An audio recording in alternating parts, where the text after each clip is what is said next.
जो आपने अशोक सुंदरी वाली जगह पर रखी है, वहां 7 बार भगवान शंकर के नाम से कुंदकेश्वर के नाम से जल चढ़ाओ। फिर थोड़ा सा जल बचा हुआ 3 बार शिवलिंग के ऊपर चढ़ाओ। उसी पानी में से थोड़ा सा आचमन जितना पानी कलश में लेकर आ जाओ या कटोरी में लेकर आ जाओ। उसको दिन भर में 3 बार पीना प्रारंभ करो कुंदकेश्वर महादेव के नाम से, और फिर 15 दिन बाद जांच कराओ। बाबा चाहेगा ऑपरेशन की जरूरत नहीं पड़ेगी। शिव तत्व को जाओ। कौन से महादेव? कुंदकेश्वर महादेव। ये शंकर भगवान का एक स्वरूप।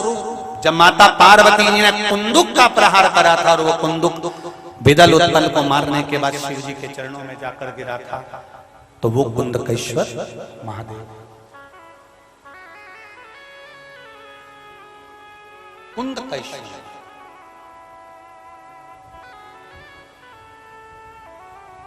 कभी मौका मिले आप एक दूसरे के संपर्क में जब आए, एक दूसरे से जब मिलना होता है, तो एक बार मुख से दिन भर में प्रयास करा करो, 1 बार 2 बार आपके मुख से श्री शिवाय नमस्तुभ्यम निकल जाए। इतना प्रयास जरूर करना। मंदिर विश्वनाथ के दर्शन कर रहे हो, बहुत सारे लोग दर्शन कर रहे हैं, एक बार जमकर चिल्लाकर बोल ही देना कि श्री शिवाय नमस्तुभ्यम। काल भैरव का दर्शन कर रहे हैं, देवी का दर्शन कर रहे हैं, किसी शंकर मंदिर का दर्शन कर रहे हैं, एक बार जम के आवाज लगाकर कहना। उसका कारण है अपने भीतर की जो काम, लोभ, आसक्ति, वासना, तृष्णा, कोई पाप कर्म हमारे जीवन में हमारे द्वारा कोई पाप। ऐसा नहीं कि संसार में कोई व्यक्ति ऐसा हो गया जिससे पाप नहीं होता। श्रीमद् भागवत कहती है 4 स्थान पर हर व्यक्ति से पाप होता है। पहला, झाड़ू लगाते समय छोटे छोटे जीव मर जाते हैं, पाप हो जाता है। अग्नि जलाते समय पतंगे जल जाते हैं, पाप माथे चढ़ जाता है। नहाते समय, कपड़ा धोते समय, स्नान करते समय, बर्तन मांजते समय छोटे छोटे जीव मर जाते हैं, अपने को नहीं दिखते, पाप माथे चढ़ जाता है। चौथा, घर से जाते समय अपने पांव के नीचे, चप्पल के नीचे छोटे छोटे जीव मर जाते हैं, पाप माथे चढ़ जाता है। 4 स्थान पर हर व्यक्ति से पाप होता है, चाहे कोई भी। ये पाप की गठरिया उसके मस्तक पर बंधी रहती है। पाप कहां जाकर कम होता है? जब हम किसी देवालय में, कथा में, मंदिर में पहुंचते हैं और हमारी नाभि से जब आवाज निकलती है।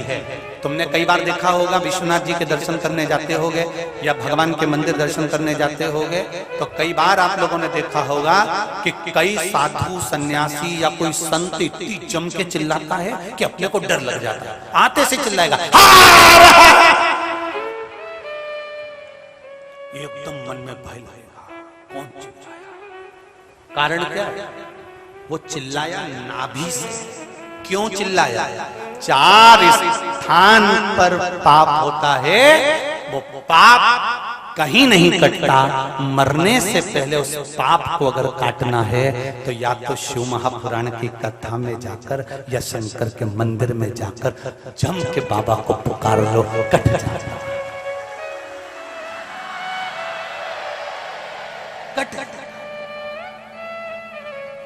पाप कटने का स्थान ही है।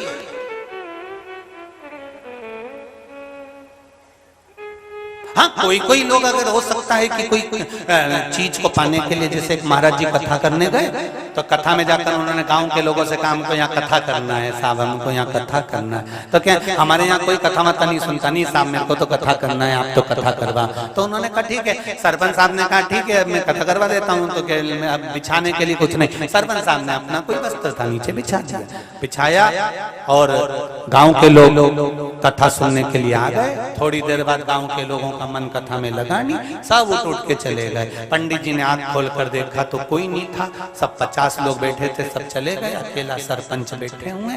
तो सरपंच साहब को देखा तो पटेल साहब से कहा, पटेल साहब सब चले गए, तुम नहीं गए? पटेल साहब बोले कि गुरुजी मैं तो कब का चले जाता, पर मेरी धोती पे तो तुम बैठे हो। तो ऐसे भी है कहीं कि वो धोती के चक्कर में बैठे हैं कि भाई धोती अपनी फंसी।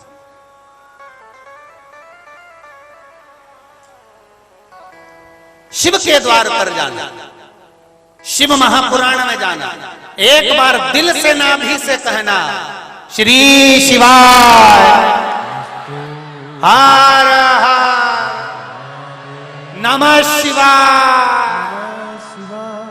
दिल से कह दो उसका नाम का उच्चारण, उसके दिल से, ये नाभि कोश से निकल जाता है।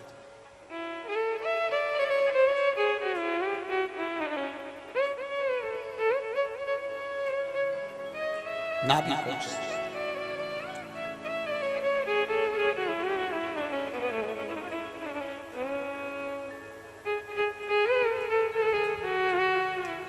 महाराज कथा कर रही, आगे वर्णन आया।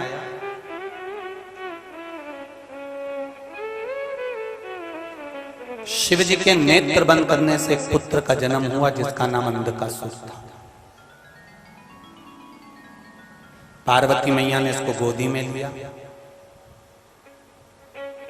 अपना पुत्र माना, अपना।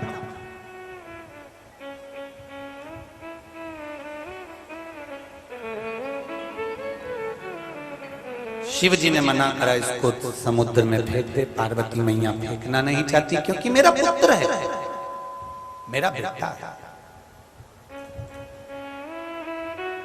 केवल एक माँ ऐसी होती है, बेटा कपूत से कपूत भी हो जाए तो भी माँ अपने बच्चे के लिए कभी गलत नहीं सोचती। केवल माँ।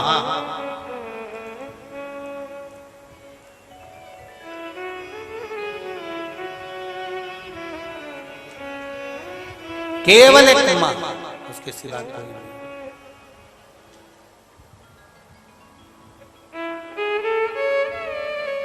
आप बेटा अब शब्द भी बोल देता है, आड़ा टेढ़ा भी बोल देता है, कुछ गलत भी बोल देता है, तो भी माँ उसके लिए कभी गलत नहीं सोचती। कभी गलत विचार उस माँ के भीतर नहीं आता कि मेरा बेटा का अनर्थ हो जाए या बेटा बेकार हो जाए या नष्ट हो जाए।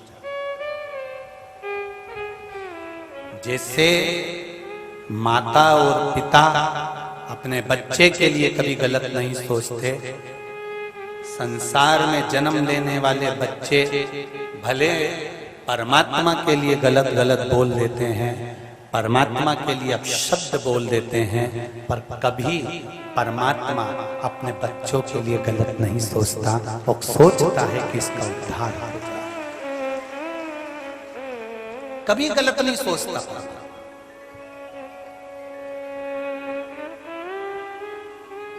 मेरा भगवान कभी किसी के लिए गलत विचार नहीं रखता। कई लोग कहते हैं,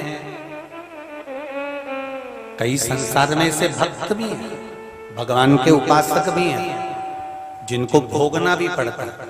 तो लोग कहते हैं बताओ इतने भगवान के उपासक, भगवान का इतना भजन करने वाला, भगवान का इतना मंत्र जाप करने वाला, भगवान का इतना स्मरण करने वाला, भगवान की भक्ति में डूबने वाला, और इतना कष्ट। कई लोग ऐसे आपकी दृष्टि में आ जाता है, पड़ोसन कभी एक लोटा पानी नहीं चढ़ाती, पड़ोसन कभी अगरबत्ती नहीं लगाती, पड़ोसन कभी भगवान के मंदिर नहीं जाती, और भगवान उसको दिए जा रहा है, और हम रोज भगवान को मना रहे हैं, और भगवान हमें दुख पर दुख दिए जा रहा है। उसका कारण क्या है?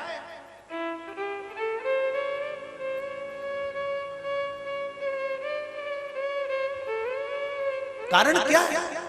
थोड़ा सा कष्ट आएगा, आप हारना मत। ये कष्ट आया है, भगवान अपनी ओर तुम्हें बुलाना चाहता। अरे हमारे यहाँ मध्य प्रदेश में वो ऐसा, इसमें बहुत सारा सामान धर लेते हैं और फटकते हैं, उसको कहते हैं सूपड़ा। तुम्हारे यहाँ क्या कहते हैं? सूप ना? हाँ, तो वो सूपड़ा जो होता है, सूप जो होता है, उसको फटका जाता है। फटकने से कचरा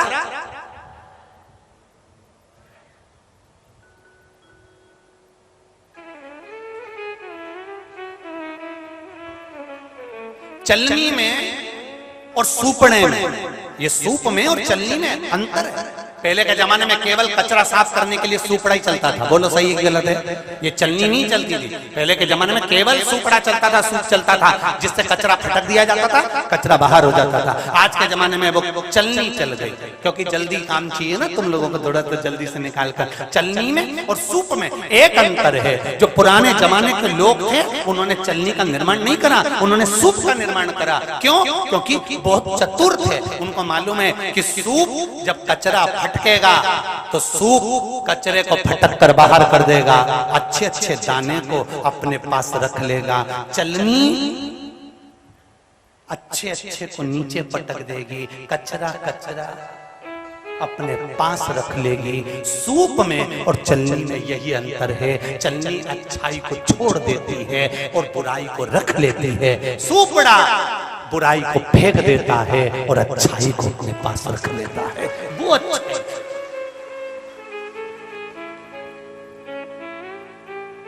जैसे फटका लगाया जाता है और कचरा बाहर हो जाता है।